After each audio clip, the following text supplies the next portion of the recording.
Tonight, our lesson is dealing with the subject of blood on the throne. And that may sound like a grisly subject to study in the Bible, but it really is a prophetic study. Take your Bibles, if you would, and turn with me, if you have a Bible, turn with me to the book of Revelation, chapter 5. Revelation, chapter 5. This is a prophetic study, and you'll know where this sermon title comes from as we consider this. And I saw in the right hand of him who sat on the throne a scroll written inside and on the back, sealed with 7 seals. And then I saw a strong angel proclaiming with a loud voice, "Who is worthy to open the scroll and to loose its seals?" And no one in heaven or in the earth or under the earth was able to open the scroll or to look at it. So I wept much. What do you think that scroll is? That's the book of life. So I wept much because no one was found worthy to open and to read the scroll or to look at it. D'ouvrir ce sceau ou de le regarder. Et celui qui, un vieillard, est venu vers moi en me disant, ne pleure pas, car le lion de la tribu de Juda a vaincu pour ouvrir le livre. Et je regardais, et voici, au milieu du trône, il y avait comme un agneau qui était là comme immolé. Il avait 7 cornes et 7 yeux, qui sont les 7 esprits de Dieu envoyés par toute la terre. Il vint. Vous pouvez dans Ésaïe 11, verset 2, voir de quoi il s'agit de ces cornes. Les cornes, c'est le symbole de la puissance, c'est la puissance totale. Et les 7 yeux, qu'est-ce que ça représente? Les yeux représentent la connaissance, la sagesse. Dieu connaît toutes choses, il est tout puissant, il est omniprésent. Et quel est cet agneau qui est immolé? C'est Jésus. Maintenant, lorsque nous lisons la Bible et que nous essayons de comprendre qui est l'agneau, vous savez, dans l'évangile de Jean 1, verset 29, « Voici l'agneau de Dieu qui ôte le péché du monde. » Il s'agit de Jésus, n'est-ce pas? Et voyez ce sceau avec les 7 sceaux. Moïse parle de livre de Dieu, Daniel parle du livre à sceller, Jésus parle du livre.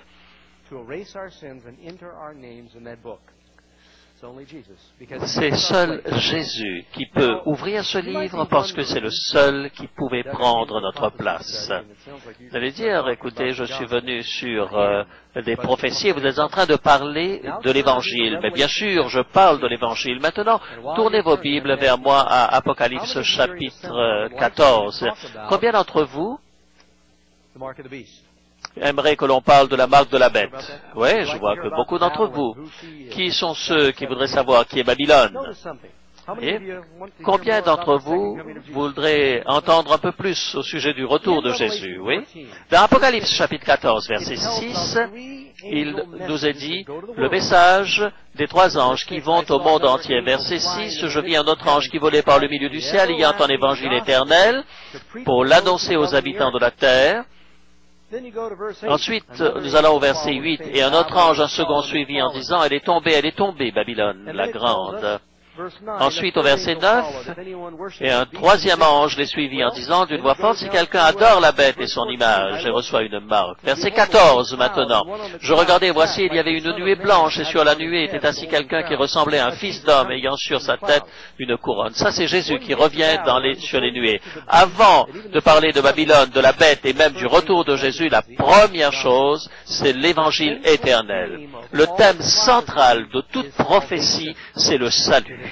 Ce n'est pas seulement pour nous donner des choses passionnantes et pour notre curiosité. C'est le salut qui est l'essentiel dans la Bible. Il y a bien sûr un certain nombre de thèmes prophétiques et nous allons en tirer un grand profit, mais de la perspective divine, c'est la rédemption qui est l'essentiel. Le sang sur le trône. Il s'agit ici du sang de Jésus. Et je me souviens, lorsque je suis allé au Cameroun, en Afrique, c'était en 2002, j'ai fait une série semblable à celle-là, et dans toute l'Afrique, ça a été reproduit, toute l'Afrique par satellite. Et j'ai eu, pour la première fois de ma vie, une piqûre contre la fièvre jaune.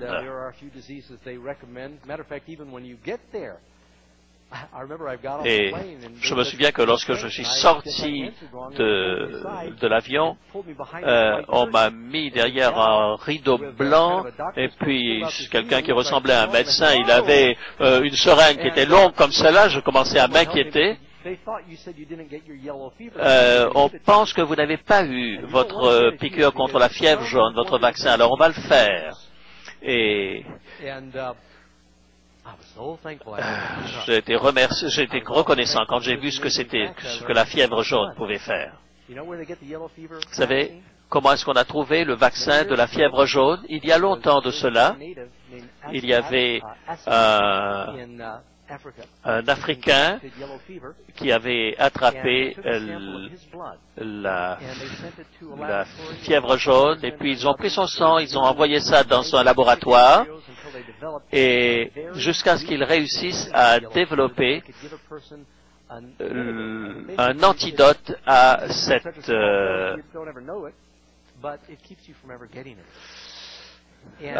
maladie, la fièvre jaune. Et tous les vaccins de la fièvre jaune aujourd'hui ont été reproduits par des milliers et des milliers de laboratoires dans le monde entier, sont tous sortis de ce sang, de ce premier indigène d'Afrique de l'Ouest. Il a survécu à cette maladie. Vous savez, la Bible nous dit que le sang est quelque chose d'extrêmement puissant.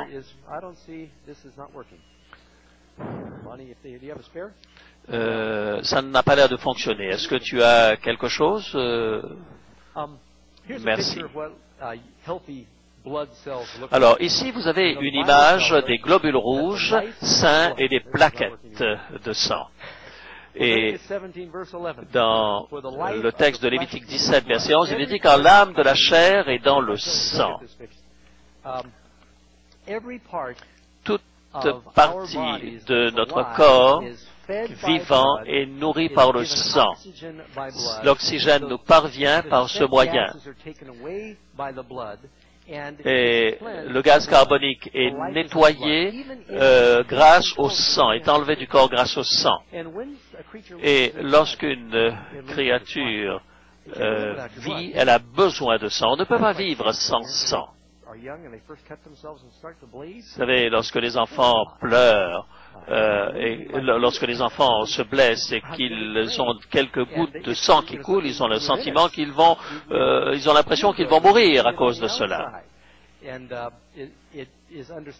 Et on peut comprendre que ce n'est pas naturel de perdre son sang.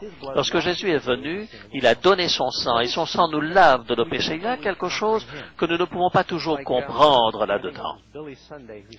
En passant, c'est Billy Sunday qui dit, je ne peux pas expliquer comment une vache noire qui mange de l'herbe verte peut faire du lait blanc et du beurre jaune. Mais cela ne vous empêche pas de boire ce lait et de manger ce beurre, même si vous ne comprenez pas ce mystère.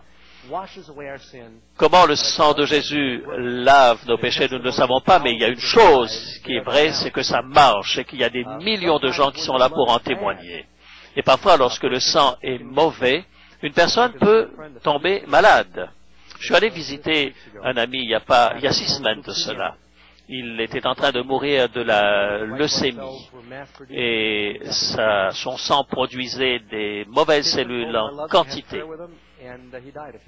Et quelques jours après, il est décédé parce que son sang produisait des éléments négatifs. Vous savez, il y a une histoire intéressante au sujet de la transfusion de sang. Qu'est-ce que représente le jus de la vigne dans la Bible? Quand Jésus a donné ce jus de la vigne à ses disciples, il dit, « Voici, c'est mon sang ». Le premier miracle que Jésus a fait, Jean chapitre 3, non, c'est Jean chapitre 2, c'est au mariage de Cana où il a transformé l'eau en jus de raisin.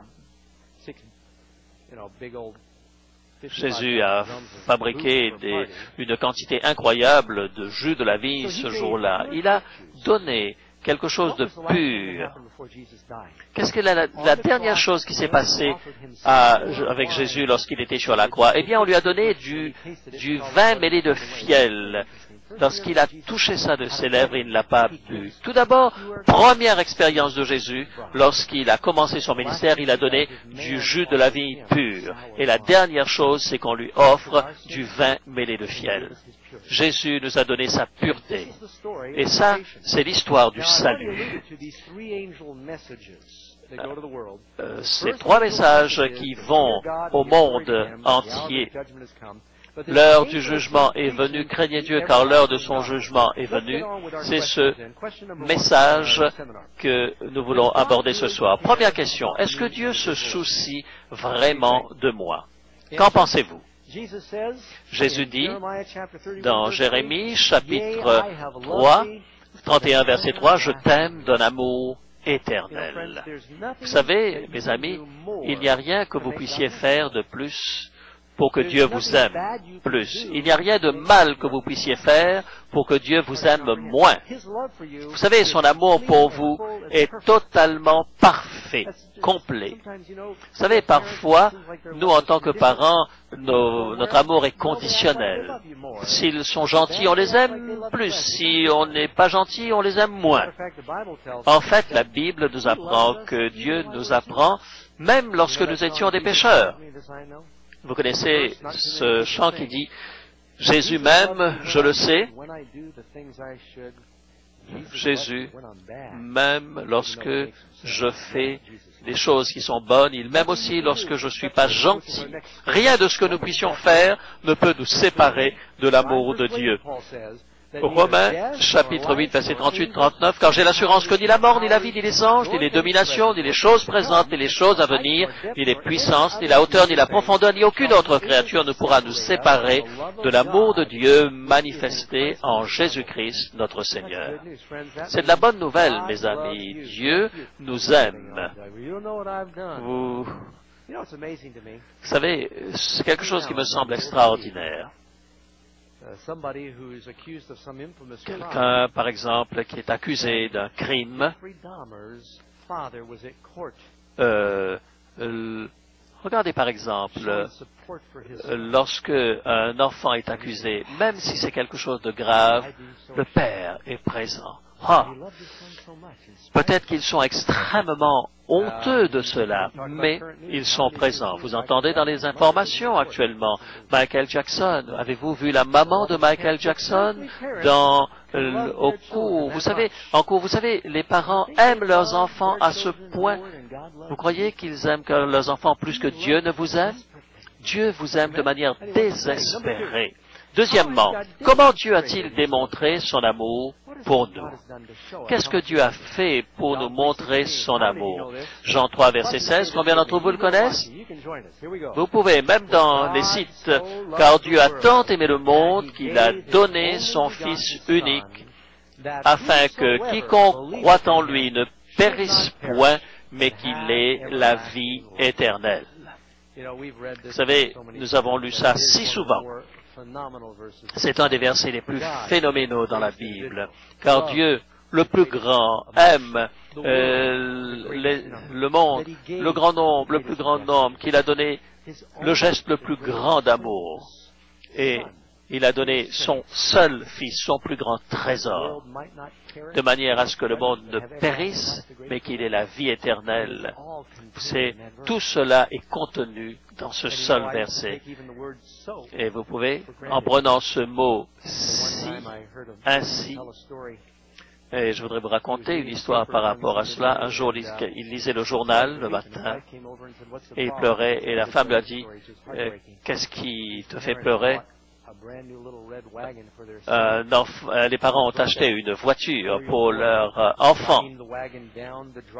Et alors qu'ils descendaient vous savez, ces petites voitures d'enfants, il n'a pas su, au lieu de tourner sur le trottoir, eh bien, il a traversé par la route. Et c'était le jour de son anniversaire qu'il avait reçu cette petite voiture. Ils ont reçu un coup de téléphone. Et c'était un membre de leur famille. Et ils ont demandé au pasteur de faire l'enterrement. Bien sûr, à cet enterrement, il était extrêmement difficile de pouvoir encourager cette famille. Vous savez, un petit enfant, c'est terrible lorsqu'un enfant meurt.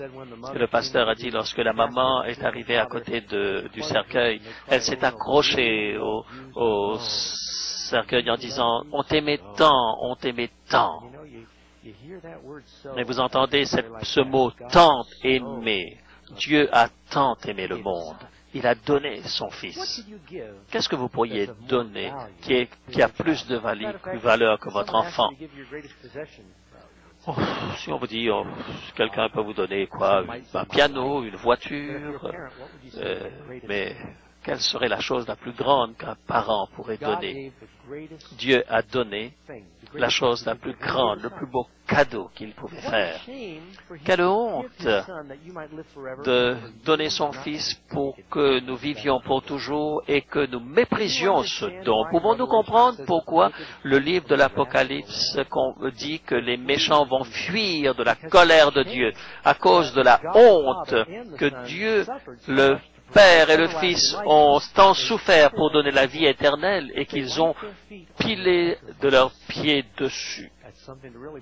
C'est quelque chose qui nous fait réfléchir. J'ai entendu une histoire au sujet d'un phare, un gardien de phare en Écosse. Il était là en train de laver les vitres de son phare à 150 pieds du sol, 50 mètres du sol, et voilà que le garde-fou qui était en fer et qui avec le sel avait rouillé, voilà que ça s'est cassé et il est tombé 50 mètres plus bas.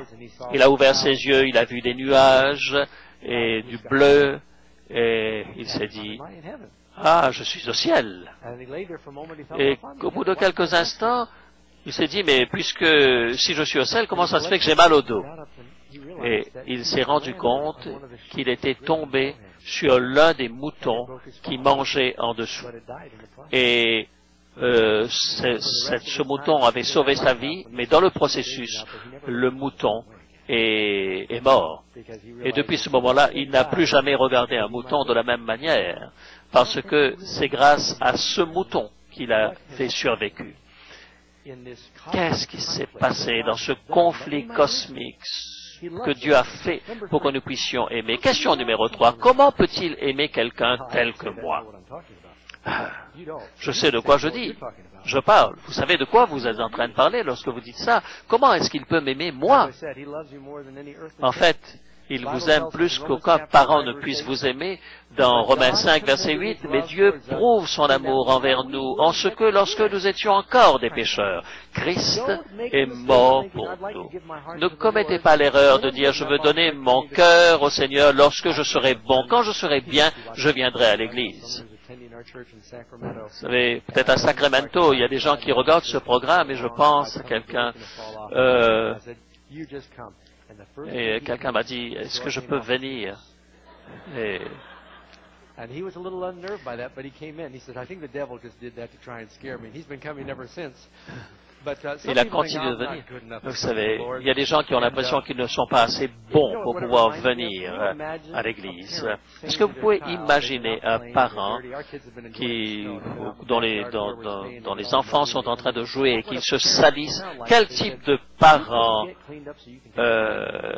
qui dirait à son enfant, est-ce que tu veux d'abord te laver avant de pouvoir prendre un bain? Mais non! Ça vous semble bizarre? Et pourtant, certaines personnes pensent que c'est comme ça que Dieu agit.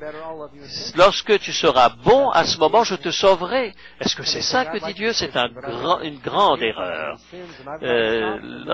Les gens croient qu'ils ont besoin d'arrêter d'être tentés de pécher, mais non, il faut venir tel que nous sommes à Dieu. Et c'est la puissance de Dieu qui va vous libérer de ces chaînes qui vous enchaînent. Vous ne venez pas à Jésus en vous lavant d'abord, vous venez pour être lavé par Jésus. Vous devez lui faire confiance pour venir tel que vous êtes. Hébreux chapitre 9 et le verset 22. Et sans effusion de sang, il n'y a pas de pardon. Dans la Bible, c'est clair que pour obtenir le pardon, c'est par le sang. Ça paraît sévère. Question numéro 4. Que m'apporte sa mort? il nous est dit, question numéro 4, s'il vous plaît, qu'est-ce que la mort de Jésus fait pour nous? Quelque chose de spectaculaire. Jean 1, verset 12, mais à tous ceux... Allez. Ouais. Est-ce que ça marche, mon système? Oui, ça marche. Mais à tous ceux qui l'ont reçu, elle a donné le pouvoir de devenir enfants de Dieu. C'est une promesse extraordinaire, mes amis. Si vous le recevez, il vous donnera le pouvoir de devenir ses enfants. Il vous adoptera dans sa famille. L'amour de Dieu est déversé sur nous afin que nous soyons appelés enfants de Dieu. 1 Jean 3, verset 1. C'est quelque chose d'extraordinaire à considérer. Nous étions étrangers de Dieu. Il fut une époque où des chefs religieux avaient une discussion avec Jésus. Nous sommes des enfants d'Abraham. Et Jésus dit non, vous pourriez être la descendance d'Abraham, mais vous n'êtes pas en train de faire le travail d'Abraham. Alors donc, vous êtes des fils du démon. Lorsque nous sommes adoptés dans sa famille, il nous traite de la manière comme si nous étions ses enfants totalement. Et nous allons assimiler ainsi son comportement. J'ai entendu l'histoire de deux jumeaux sont allés à l'école et puis le professeur était en train de faire les cours. C'était des deux jumeaux et le pasteur a dit, et le professeur a dit, quelle est votre date de naissance? Oh, il y avait quelques semaines. Comment est-ce possible?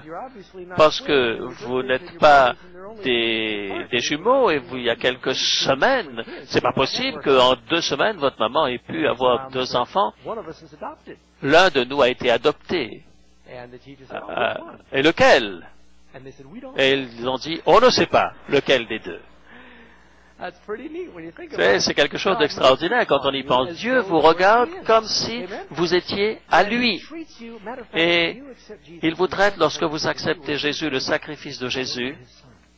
Il vous prend pour son fils. Lorsque Christ a été baptisé, le Père a dit, c'est mon fils bien-aimé en qui j'ai mis mon affection.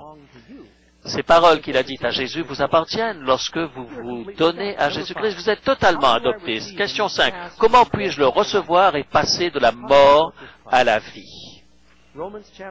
Romains chapitre 3 verset 23, car tous ont péché et sont privés de la gloire de Dieu. Premièrement, reconnaissez quoi? Que vous êtes un pécheur. Je ne sais pas si vous comprenez combien c'est sérieux, mais le péché est une maladie contagieuse, horrible.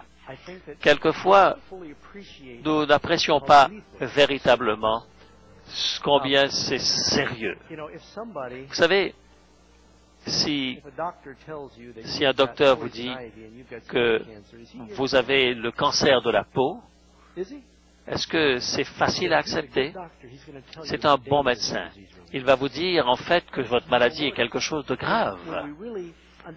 Lorsque nous comprenons le caractère mortel de la maladie du péché, alors nous comprenons la nécessité de la guérison que le Christ nous apporte. Ésaïe 53:6 dit, chacun suivait sa propre voie. Vous savez, il y a 2 grandes motivations dans la vie.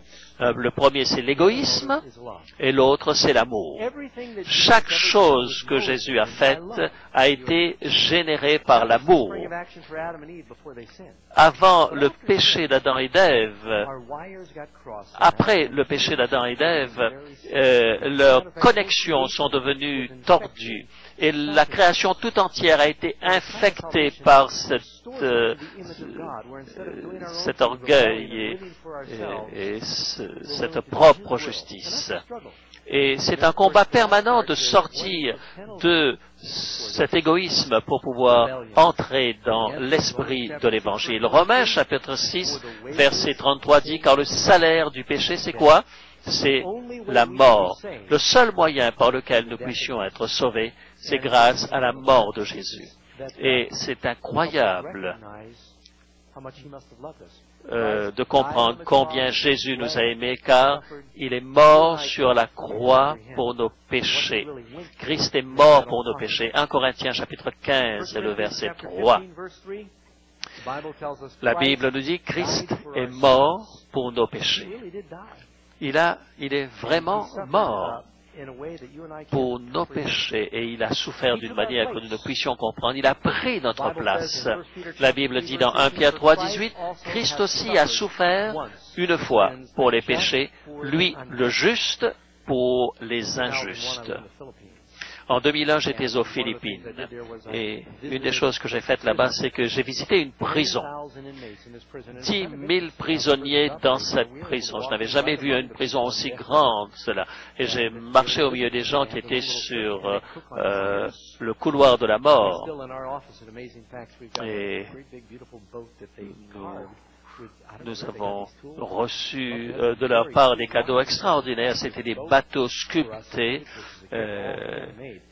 qui ont été faits par des prisonniers. Je ne sais pas comment est-ce qu'ils l'ont fait. J'ai appris une histoire après avoir quitté cet hôpital de deux frères philippins qui étaient des jumeaux. L'un des frères, alors qu'il conduisait son taxi, avait bu, il a tué plusieurs membres d'une famille et on l'a accusé, il s'est retrouvé emprisonné à vue. Il a été marié, il avait plusieurs enfants et ça a été quelque chose de dévastateur pour la famille. Son frère jumeau, qui lui était célibataire, est allé visiter ce frère qui était en prison. Il a dit, tu sais, moi j'ai pas de famille et je ne pense pas que je vais me marier. Il est allé rendre visite à son frère. Il a pris les vêtements de prisonnier de son frère et il a mis ses vêtements à lui, à son frère, et il a donné son passe pour entrer dans la prison à son frère. Et il a dit, écoute, ta famille a besoin de toi. Extraordinaire. Oh, je vous ai entendu soupirer. Est-ce que je l'ai entendu?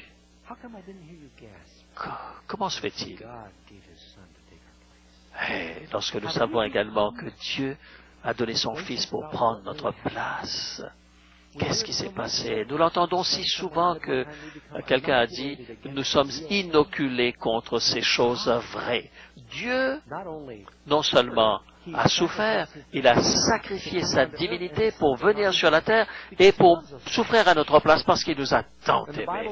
Et la Bible dit que lorsque nous acceptons le sacrifice de Jésus, il vient dans notre cœur, dans Jean 3, verset 7, il faut que vous naissiez de nouveau, afin que toute chose soit nouvelle. Question numéro 6. Que dois-je faire pour obtenir ce don du salut? Y a-t-il quelque chose que je dois faire? Est-ce que tout le monde sera sauvé là? Allez, répondez-moi ici, là, dans le Maryland. Est-ce que tout le monde sera sauvé comme ça? Est-ce que Jésus est mort pour tout le monde? Alors, il y a quelque chose que nous devons faire. Si Jésus est mort pour tout le monde, mais que tout le monde ne sera pas sauvé, il y a quelque chose que je dois faire. Que dois-je faire? Premièrement, demandez. Demandez et l'on vous donnera. Il faut le demander, ce don. Il faut choisir de le demander. Demandez-lui de pardonner vos péchés. Demandez-lui d'entrer dans votre cœur. Il ne veut pas vous forcer. Il se tient à la porte de notre cœur, nous dit l'Apocalypse. Il veut y entrer. Celui qui entend ma voix, non seulement qu'il faut qu'on l'entende frapper, mais nous devons l'entendre appeler, ma voix, sa voix. Il ne forcera pas le chemin. Le diable va forcer la porte pour entrer dans votre vie, mais pas Jésus. Il a de bonnes manières, Jésus. En passant, si vous n'avez pas demandé à Jésus d'entrer dans votre cœur, faites-le. Invitez la lumière si vous voulez enlever l'obscurité de votre cœur. Lorsque le diable viendra, eh bien, Jésus qui est dans votre cœur, eh bien, envoyez-le répondre au diable. Acte 3, 19, repentez-vous donc et convertissez-vous pour que vos péchés soient effacés. C'est un désir de se détourner du péché. La repentance, vous allez dans une direction et vous êtes convaincu que vous faites mal, vous vous tournez complètement, vous faites un 180 degrés et vous allez vers le royaume des cieux maintenant. Remarquez quelque chose. Maintenant, si je vais dans cette direction et que Dieu attire mon attention et que je change de direction, voilà, je me tourne ici. Maintenant, est-ce que j'ai changé de direction? Oui, je me suis repenti. Mais est-ce que j'ai bougé? Pas encore. Remarquez, lorsque vous venez au Seigneur, vous venez tel que vous sommes. Lorsque j'ai accepté Jésus pour la première fois dans mon cœur, je fumais, je buvais, je prenais des drogues, mais je suis venu tel que j'étais. Et il a commencé à me changer. Vous acceptez Jésus tel que vous êtes. Ensuite, Acte nous dit, ne croyez pas que lorsque vous allez devenir chrétien, vous allez savoir exactement comment vous comporter. Il y a un processus, mais n'oubliez pas qu'il y a que le Seigneur peut vous libérer de toutes vos addictions, de toutes vos mauvaises habitudes.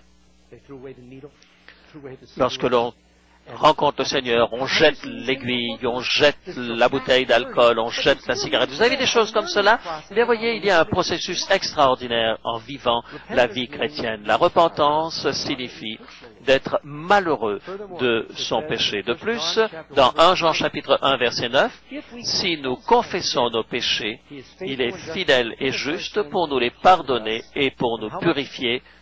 Combien? De toute iniquité. Quelle promesse merveilleuse. Confessez vos péchés. Je suis parfois un peu inquiet à ce concept creux que l'on enseigne dans certaines églises de ce que cela signifie d'accepter Dieu. Vous savez, on a entendu comme ça des évangélistes qui disent, « Est-ce que vous voulez accepter le Seigneur Jésus? Oui, venez, dites cette prière, ça dure environ 35 secondes, et ensuite vous partez, et ça y est, ça signifie vous êtes sauvés. » Vous savez, je crois que le Seigneur a sauvé les gens de cette manière-là, mais lorsque je lis ma Bible, il y a un petit peu plus de profondeur à cela. Vous demandez au Seigneur, vous vous repentez de vos péchés, vous confessez vos péchés. Je pense que parfois cet aspect-là est bien souvent oublié. Vous savez de quoi je suis en train de parler? Pensez-y, Jésus est mort pour que vous puissiez être libérés. Je suis en train de prendre votre mort pour vous donner ma vie. Je prends vos maladies et votre enfer et je vous donne mon ciel. Je vous prends vos faiblesses et je vous donne ma force. Tout pour vous dire, ah, merci. Et ensuite vous partez comme ça me paraît quand même un peu creux. Mettons-nous sur nos genoux et disons, Seigneur, merci de me sauver. Je suis un pécheur. Voilà quels sont mes péchés. En passant, pourquoi est-ce qu'il faut confesser vos péchés à Dieu? Parce qu'il ne le sait pas? Oh, Seigneur, j'ai quelque chose à t'apprendre. Mais bien sûr qu'il le sait. Dieu sait tout ce dont vous avez besoin avant même. Vous n'avez pas besoin d'informer Dieu. Nous prions parce que cela nous permet de reconnaître ce dont nous avons besoin. Laissez-moi vous faire une suggestion. Et ça, c'est aussi pour ceux qui ont été des chrétiens toute leur vie. Si vous voulez expérimenter la véritable paix et le pardon, beaucoup de personnes sont venues à l'Église et puis ont suivi la parole pendant des années et n'ont jamais fait l'expérience de la délivrance et de la liberté que Dieu désire leur donner. Parce qu'ils ont pris leur conversion, ça a été quelque chose de trop creux, en fait, trop mince. Prenez une feuille de papier, mettez-vous dans un coin, mettez-vous à genoux, faites une liste. Seigneur, montre-moi mes péchés. Et écrivez. Combien d'entre vous peuvent se rappeler de tous les péchés qu'ils ont fait? Vous savez, il suffit de garder ceux de hier, parce que peut-être la liste serait trop longue de tous nos péchés. OK? Voleur. Oui, bien sûr que j'ai pas encore rendu, mais ça c'est du vol, ça. L'adultère? Ah mais non, j'ai jamais été adultère. Est-ce que tu as pensé à ça? Ah, mais si tu y penses dans ton cœur, des pensées impures, vous savez, le bavardage, la médisance, et mettez quelques catégories comme ça, là. Jésus est mort pour ces péchés-là. Et lorsque vous êtes en train d'écrire cela, vous êtes en train de le reconnaître et vous êtes en train de lui donner la permission de vous sauver de cela. Et vous savez, lorsque vous êtes tenté, le Saint-Esprit va dire, tu veux le pardon, je vais te garder de cela. Lorsque je suis venu vers le Seigneur la première fois, j'avais une bouche où je disais beaucoup de grossièreté. Mon père et ma mère, je ne veux pas être irrespectueux.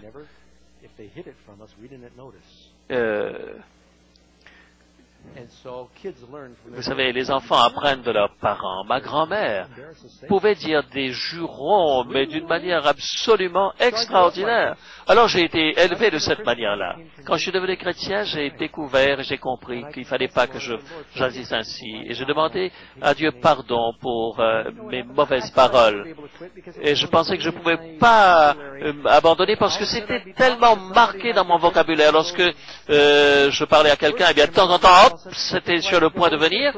Et puis le Saint-Esprit était en train de mettre un coup de frein à mon langage. Ne dis pas ça. Ah, je me disais, petite chose, mais le Seigneur était en train de me convaincre de sa puissance, de pouvoir me sauver de la capacité de mentir, de dire des grossièretés, simplement comme cela. Je l'ai confessé, je l'ai reconnu. Alors le changement est venu. La puissance de confesser, vous êtes en train de donner à Dieu la possibilité, la permission de laisser se déchaîner sa puissance en vous. Lorsque j'ai confessé cela, et tu peux me laver de toute injustice, te dit ta parole. Et vous allez sentir véritablement que des tonnes vont s'enlever de vos épaules. Non seulement vous repentez, vous confessez, mais croyez qu'il va vous le donner. De combien de péchés va-t-il vous laver? Et pour que vous ayez la vie éternelle, c'est de la bonne nouvelle. Vous savez, il a fait une promesse à vous. Et il suffit de recevoir cette promesse. Et il a fait, cette promesse. Si quelqu'un vous donne un chèque pour 10 000 $, ah, merveilleux, je peux l'utiliser. Ça va faire une différence sur ma carte de crédit. Mais si vous ne le déposez pas à votre banque, qu'est-ce qui va se passer? Vous pouvez dire, oui, je crois que j'ai 10 000 $, mais si vous ne vous le mettez pas à la banque, il faut que vous fassiez quelque chose, que vous l'investissiez. Il faut le mettre à la banque. Et vous croyez donc dans le don que le Seigneur vous a donné. Numéro 7. Lorsque par la foi, j'entre dans la famille de Jésus, quels changements se produisent dans ma vie? Premièrement, 2 Corinthiens 5, verset 17, si quelqu'un est en Christ, il est une nouvelle créature. Les choses anciennes sont passées, voici toutes choses sont devenues nouvelles. Un autre exemple pour moi de la manière merveilleuse dont fonctionne la conversion. Je vous parlerai samedi de mon témoignage personnel. Je me souviens des 2 premières fois où je suis à l'église. La musique qu'ils chantent dans cette église, oh, vous savez, il y avait des gens vieux qui étaient là. Ah, je fais attention parce qu'ils sont peut-être en train de me regarder maintenant. Et ils chantaient de ces chants. Ah, vous savez, on croyait vraiment que c'était un enterrement. Vous savez, je venais de la musique du monde, hein, ça swingait. Et nous allons chanter le hymne numéro 6, ou n'importe lequel autre, les 4 strophes. Et je regardais ça, et je me suis dit, oh là là, s'ils chantent uniquement la première strophe à ce rythme-là, je vais aller à la salle de bain. Et un jour, que je chantais cela, je me disais, bon, je ne pourrais jamais endurer cela. Mais vous savez, lorsque j'ai compris l'amour de Jésus, quand il a quitté le ciel et qu'il est mort sur le calvaire, et pour la première fois, lorsque j'ai écouté les paroles au lieu du rythme, et j'ai commencé à pleurer, et vous savez, et cela a commencé à sensibiliser mon cœur. Et vous savez, maintenant, si j'entends cette musique que j'avais l'habitude d'entendre dans le passé, j'ai horreur de cela. Et j'aime les paroles de la musique du Seigneur. Le Seigneur m'a changé. Il a fait de moi une nouvelle créature. Vous savez, je sentais la bière, l'alcool. Et aujourd'hui, ça me lève le cœur. La cigarette, je fumais. Quelqu'un est venu à notre appartement pour faire un travail. Il n'était pas en train de fumer, mais rien que le vêtement l'odeur de le vêtement était quelque chose qui était désagréable pour moi aujourd'hui. Vous savez, l'Évangile vous change. Et il vous donne la paix. La Bible dit, je vous donne ma paix. Vous savez que vous avez la vie éternelle. Vous pouvez avoir cette paix qui vient du Seigneur. Laissez-moi voir si je peux illustrer cela. Ne répondez pas, mais imaginez que vous avez on vous donne des vacances pour Las Vegas, vous pouvez visiter tout, vous avez un carte du crédit, vous pouvez acheter tout ce que vous voulez, vous pouvez aller dans tous les casinos, vous pouvez jouir de tout. Et on vous dit, attention. Oui, c'est Las Vegas, allez. Allez, toutes tes dépenses, tu peux acheter tout ce que tu veux, faire toutes les courses que tu veux. Il n'y aura rien qui sera trop cher pour toi. Mais, tout en bas, il est dit, au bout de 30 jours, tu vas tomber raide mort. Alors, vous signez, et au chemin de Las Vegas, et vous avez signé, et ensuite, dans l'avion, vous lisez, comment est-ce que vous allez apprécier ce mois-là? Maintenant que vous savez que vous allez mourir dans un mois. Vous savez, moi, je n'apprécierais pas. Un autre scénario. Vous allez dans un hôpital et puis le médecin dit, voilà, il va falloir faire une anesthésie, mais une opération, mais sans anesthésie. Mais seulement sache que l'opération te permettra d'aller au ciel pour l'éternité. Est-ce que vous accepteriez à ce moment-là? Vous savez, bien sûr, j'irai à cet hôpital et j'irai dans cette chirurgie pénible si je sais que je ne vais pas mourir et que je vivrai éternellement à partir de ce moment-là. Si vous prenez votre croix et que vous suivez Jésus et que vous aurez la paix pour l'éternité, ou alors vous pouvez choisir d'utiliser les plaisirs de cette vie pendant un certain temps, mais vous savez que vous allez mourir, mais vous ne pouvez pas vraiment en supporter. Vous savez, Jean chapitre 14, verset 17 dit, « L'Esprit de vérité, vous le connaissez car il demeure avec vous et il sera en vous. » Non seulement le Seigneur nous donne la paix, mais en plus de cela, la paix sera en vous. Je vais vous donner mon esprit. Quelle chose merveilleuse que votre corps devienne le temple de Dieu où Dieu va demeurer en vous. C'est quelque chose d'un amour extraordinaire. Notre corps peut être l'habitation de Dieu. Premièrement. Ensuite, il promet qu'il veillera sur tous nos besoins. Et mon Dieu pourvoira à tous vos besoins. Philippiens 4, 19. Il a dit à ses disciples, allez, prêchez. Vous n'avez pas besoin d'avoir une deuxième paire de chaussures, vous n'avez pas besoin d'une bourse, vous n'avez pas besoin de vêtements. Faites-moi confiance, je répondrai à vos besoins. Seigneur, donne-moi aujourd'hui mon pain quotidien. Il a amené les enfants d'Israël dans le désert et tout le long, dans le désert, leurs vêtements ne sont pas usés. L'eau est venue du rocher, la manne tombait du ciel. Lorsque l'ennemi était là, il leur donnait la victoire. Où que vous soyez, il donnera la réponse. C'est de la bonne nouvelle que le Seigneur vous donne ici. Pourquoi est-ce que certains diraient non à Jésus? Et il vous a amené à ce programme parce qu'il vous désire que vous fassiez cette expérience. Je ne vous abandonnerai jamais, dit-il. Je ne vous délaisserai point et je ne t'abandonnerai point. Le Seigneur s'assiera avec nous. Question numéro 8. Est-ce que cette vie transformée sera plus heureuse que la vie ancienne que j'ai menée? La Bible le promet dans Jean chapitre 15, verset 11, afin que votre joie soit parfaite. Parfaite et déborde. David disait, ma coupe déborde. Le bonheur ne vient pas des plaisirs de ce monde, il vient d'avoir l'Esprit de Dieu et de Jésus en vous. Jean chapitre 10, verset 10. Il est venu afin que ces brebis aient la vie et qu'elles soient dans l'abondance. Certains croient que la vie chrétienne doit être une série de renoncements. Le Seigneur ne prendra jamais quoi que ce soit de bon de vous. Il va vous demander de vous détourner de ceux qui va vous faire du mal. Je connaissais des parents qui sont venus vers moi au Texas et ils m'ont raconté une histoire. Et un jour, ils ont entendu un grand boom et tout d'un coup, elle a vu que des enfants de 5 et 7 ans, ils avaient trouvé des vieux fusils et ils étaient en train de tirer avec ces fusils. Elle a pris le fusil et l'enfant s'est mis à pleurer. Mais vous pouvez imaginer, nous étions en train de nous amuser. Et tout ce que le Seigneur vous enlève, c'est parce que c'est mauvais pour vous. N'oubliez pas cela. Dieu va vous donner toujours quelque chose de meilleur. Et si nous pouvions croire seulement, simplement, Dieu vous donnera quelque chose de meilleur. Vous savez, Maintenant que je suis un chrétien, dans mon témoignage, j'essaie virtuellement de dire la manière de vivre que j'avais, tout ça, je l'ai abandonné.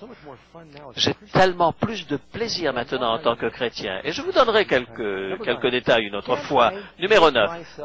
Mais puis-je, par moi-même, accomplir toutes les choses qu'un chrétien doit accomplir? La réponse? Non. Combien pouvez-vous faire sans Christ? Jean 15, verset 5. Sans moi, vous ne pouvez rien faire. Zéro. Nous pouvons faire des bonnes choses avec lui. Tout don parfait vient de Dieu. Mais quelle est l'autre promesse? Je peux tout par Christ qui me fortifie. Il va nous donner la force pour faire des choses qui nous paraissent impossibles à faire aujourd'hui. Ne perdez pas de vue cela. Dieu ne va jamais vous demander de faire quelque chose sans vous donner la puissance pour le faire. Dans n'importe quel commandement de Dieu, il y a la puissance de réaliser ce qu'il vous demande de faire. De plus, Philippiens chapitre 1 verset 6, celui qui a commencé en vous cette bonne œuvre la rendra parfaite pour le jour de Jésus-Christ. Il commence ce travail en vous. C'est une marche. La sanctification. Venez comme vous êtes. Et ensuite vous commencez à marcher et il est celui qui rendra parfaite en vous, qui commence et qui finira cette œuvre en vous. Il est possible que vous ne soyez pas ce que vous voudriez être aujourd'hui, mais si vous êtes un chrétien par sa grâce, vous allez devenir comme Christ. Il va continuer cette transformation en vous. Il a commencé ce travail. De plus, Philippiens chapitre 2 verset 13, il produit en vous le vouloir et le faire selon son bon plaisir. Il est celui qui nous a fabriqués, il connaît toutes choses. Et c'est là qu'il y a le plus grand combat. Nous voulons faire des choses que Dieu désire faire. Il nous change, il change nos objectifs. Numéro 10. Est-ce que c'est difficile d'obéir à Dieu? Jean chapitre 14 verset 15. Si vous m'aimez, dit Jésus, gardez mes commandements. Comment pouvons-nous lui obéir? C'est en l'aimant. 1 Jean chapitre 5 verset 3. Car l'amour de Dieu consiste à garder ses commandements. Certaines personnes pensent, il s'attend pas à ce que je garde ses commandements, n'est-ce pas? Est-ce que nous sommes sauvés en passant par les commandements de Dieu? Non, par l'observation. Mais lorsque nous sommes sauvés, est-ce que nous allons vouloir les garder? Gardez cela présent à l'esprit. Vous savez, il y a des églises qui disent, par exemple, ils parlent des 10 recommandations ou des 10 suggestions au lieu de parler des 10 commandements. Non, c'est toujours les 10 commandements. Dieu veut que nous gardions les commandements. Pourquoi? Parce que nous l'aimons. Je me souviens d'un pasteur qui racontait une histoire d'une femme qui s'est mariée avec un militaire. Elle était jeune et vous savez, l'uniforme, vous savez, on regarde l'uniforme et on ne regarde pas ce qu'il y a dedans. Et après l'avoir épousé, elle s'est rendue compte que c'était un vrai tyran. Et le gars était tellement dur que chaque jour avant de partir à la base, il lui donnait une liste de ce qu'elle devait faire. Et c'était pas un mariage très heureux. 5h30, réveil. Ensuite, tu vas faire le petit déjeuner, faire le feu, laver les vêtements. Il avait cette liste. Et à la fin de la journée, il faisait le tour de la maison et il faisait le check pour vérifier si elle avait vraiment tout fait. Croyez-vous qu'elle était heureuse? Dieu, dans sa grâce, a permis que cet homme meure sur le champ de bataille. Et elle a rencontré un autre homme quelques années après. Elle a pris plus de temps cette fois-ci. Elle a regardé à l'intérieur de l'uniforme cette fois-ci. Il était vraiment quelqu'un de bien. Et ils ont eu un mariage extraordinaire pendant plusieurs années. Un jour, alors qu'elle était en train de nettoyer la maison, elle est tombée sur une de ces listes de son premier mari. Elle a regardé à ça et elle s'est dit, mais non, c'est pas possible. Cet homme était vraiment horrible. Il me donnait une liste pour me dire tout ce que j'avais à faire. Se lever à 5h30. En passant, tiens, je me réveille toujours à 5h30. Ah, faire le feu? Oui, je fais toujours le feu. Le petit déjeuner? Oui, je le fais. Ah, et bientôt, elle s'est rendue compte qu'elle était toujours en train de faire exactement la même chose. Pourquoi? Parce que cette fois-ci, elle aimait l'homme pour qui elle le faisait. Elle faisait exactement les mêmes choses. Et elle le faisait parce qu'elle aimait la personne. Et certaines personnes pensent que Dieu est un tyran qui nous a donné une liste, mais nous devons d'abord tomber en amour avec Jésus, et ensuite nous aurons du plaisir à obéir Dieu lorsque nous l'aimons. Dieu, laissez-moi vous l'illustrer d'une autre manière. Combien d'entre vous ont des enfants? Pourquoi est-ce que vous ne tuez pas vos enfants? Est-ce que c'était assez direct comme question? Je sais pourquoi. Parce qu'il y a une loi qui dit ne tuez pas vos enfants, n'est-ce pas? C'est pour ça que vous ne les tuez pas. Mais non, c'est parce que vous les aimez. Si vous ne les tuez pas parce que vous les aimez, alors ne les faites pas, ces gamins-là. Vous savez, l'amour est l'accomplissement de la loi, n'est-ce pas? Et nous aurons une transformation dans notre cœur et dans notre volonté. Vous savez, nous dirons comme Jésus, toutefois que ma volonté ne se fasse pas, mais la tienne. Question numéro 11. Comment puis-je être certain qu'observer les commandements n'est pas du légalisme? La réponse, c'est ici la persévérance des saints qui gardent les commandements de Dieu et la foi de Jésus. Apocalypse 14, verset 12. Cela doit être la foi de Jésus. Lorsque nous le faisons à cause de notre foi en Jésus et notre foi de Jésus, eh bien, nous le faisons par la foi. Numéro 12. Quel geste significatif scelle la relation d'amour avec Christ et que symbolise-t-il? Nous allons nous arrêter là parce que c'est une partie très complète que nous aurons un peu plus tard. Actes chapitre 22, verset 16. Lève-toi et sois baptisé et lavé de tes péchés en invoquant le nom du Seigneur. C'est un symbole du mariage, un engagement public avec le Christ. La Bible est claire à ce sujet. Numéro 13. Comment puis-je être certain que ma foi et mon amour pour Jésus iront en grandissant?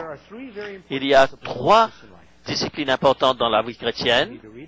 Vous devez lire la Bible. Vous devez respirer, qui est la prière permanente, et vous devez partager votre foi, exercer votre foi, raconter ce que Dieu a fait pour vous. Luc 8, 39. Si un bébé doit grandir, qui d'entre vous, par ses soucis, peut ajouter une coudée à la durée de sa vie? Un enfant a besoin de nourriture, d'air, d'exercice, et il va grandir naturellement. Et c'est ce que Jésus désire faire. Nous venons à lui tel que nous sommes. Mes amis, le Seigneur désire que vous ayez cette vie nouvelle. Il désire que vous fassiez cette expérience. Et le sang de Jésus a rendu cela possible pour vous. J'ai entendu une histoire il y a quelques années de cela.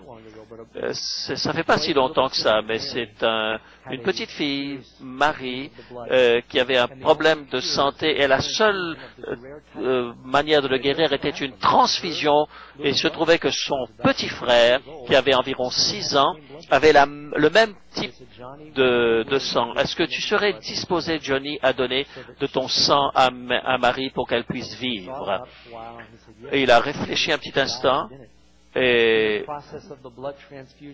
alors que la transfusion était en train de faire, il s'est mis à pleurer, et le docteur lui a dit, et il a demandé au docteur, quand est-ce que je vais mourir? C'est aujourd'hui? Et le docteur lui dit, mais non, tu vas pas mourir. Et ce petit garçon croyait qu'il allait mourir pour que sa grande sœur puisse vivre. Vous savez, Jésus, de la même manière, a fait le sacrifice volontaire de mourir. Il a donné son sang pour vous et moi. Comment est-ce que vous pouvez lui dire non? Vous savez, mes amis, j'aimerais vous inviter tous, et tous ceux qui regardent maintenant, de prendre une décision maintenant par rapport avec ce que vous avez entendu. Je voudrais que Jean vienne. Il va chanter un chant alors que vous allez prier sur votre décision. Et je voudrais que vous preniez cet engagement d'accepter Jésus, particulièrement si vous ne l'avez pas fait auparavant. King of my life, I crown thee now. Thine shall the glory be. Lest I forget thy thorn-crowned brow, lead me to Calvary. Lest I forget. Here at our local site, I'd like to invite the ushers to come forward. We have a card that we'd like to give you. s'approche maintenant. Vous avez une carte, vous pouvez prendre cette décision. Lorsque vous prenez ce type de décision, c'est important que vous partagiez avec d'autres personnes. Nous vous aimerions prier pour vous. Je voudrais que tous les huissiers, partout dans le monde entier, là où vous regardez, vous avez cette carte de décision, ma décision pour Christ. Il est important que lorsque les gens viennent à Jésus, qu'on le fasse publiquement. Prenez votre carte lorsque vous allez recevoir. On va distribuer ces cartes maintenant, partout. Laissez-nous savoir votre réponse à ces questions. Je crois que seule la grâce nous sauve à travers la foi en Jésus-Christ. Mettez une croix là, si c'est votre désir. Je me détourne de mes péchés, je veux abandonner ma vie à Jésus. Je voudrais également que vous mettiez une croix à cette question. Jadis, j'ai suivi Jésus, mais je me suis éloigné de lui. Désormais, je veux lui reconsacrer ma vie. J'ai besoin d'être soutenu par la prière pour mon engagement. Et finalement, j'aimerais avoir davantage d'éléments pour apprendre à mieux connaître Jésus. Écrivez votre nom, votre adresse sur cette carte. C'est tellement important, mes amis. Dieu vous donne une possibilité ce soir de prendre une décision pour Christ. Vous n'aviez jamais fait cela auparavant? Pourquoi pas maintenant? Jésus a versé son sang pour que vous puissiez être remplis de son esprit. J'aimerais que John chante maintenant, chante la deuxième strophe de ce chant, tandis que vous remplissez cette carte de décision. Lest I forget thine agony, lest I forget thy love for me, lead me to Calvary. Père Céleste, touche nos cœurs ce soir.